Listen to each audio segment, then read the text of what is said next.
Genesis 45:1-28. Joseph reveals his identity. Joseph could stand it no longer. There were many people in the room, and he said to his attendants, "Out, all of you." So he was alone with his brothers when he told them who he was. Then he broke down and wept. He wept so loudly the Egyptians could hear him, and word of it quickly carried to Pharaoh's palace. "I am Joseph," he said to his brothers. "Is my father still alive?" But his brothers were speechless. They were stunned to realize that Joseph was standing there in front of them. "Please come closer," he said to them. So they came closer. And he said again, "I am Joseph, your brother, whom you sold into slavery in Egypt. But don't be upset, and don't be angry with yourselves for selling me to this place. It was God who sent me here ahead of you to preserve your lives.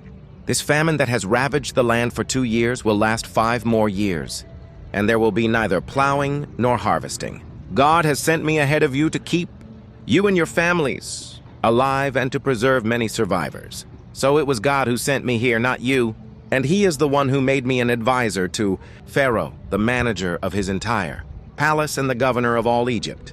Now hurry back to my father and tell him, this is what your son Joseph says. God has made me master over all the land of Egypt, so come down to me immediately. You can live in the region of Goshen, where you can be near me with all your children and grandchildren, your flocks and herds and everything you own. I will take care of you there, for there are still 5 years of famine ahead of us. Otherwise you, your household, and all your animals will starve." Then Joseph added, "Look, you can see for yourselves, and so can my brother Benjamin, that I really am Joseph. Go tell my father of my honored position here in Egypt. Describe for him everything you have seen, and then bring my father here quickly." Weeping with joy, he embraced Benjamin, and Benjamin did the same.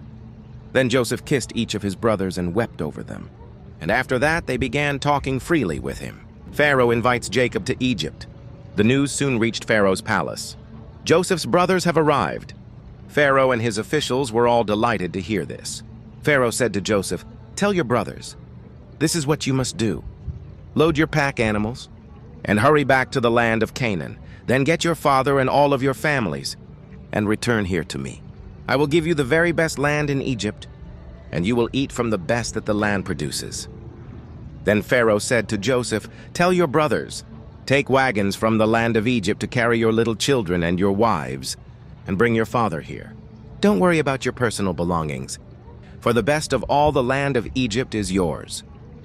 So the sons of Jacob did as they were told.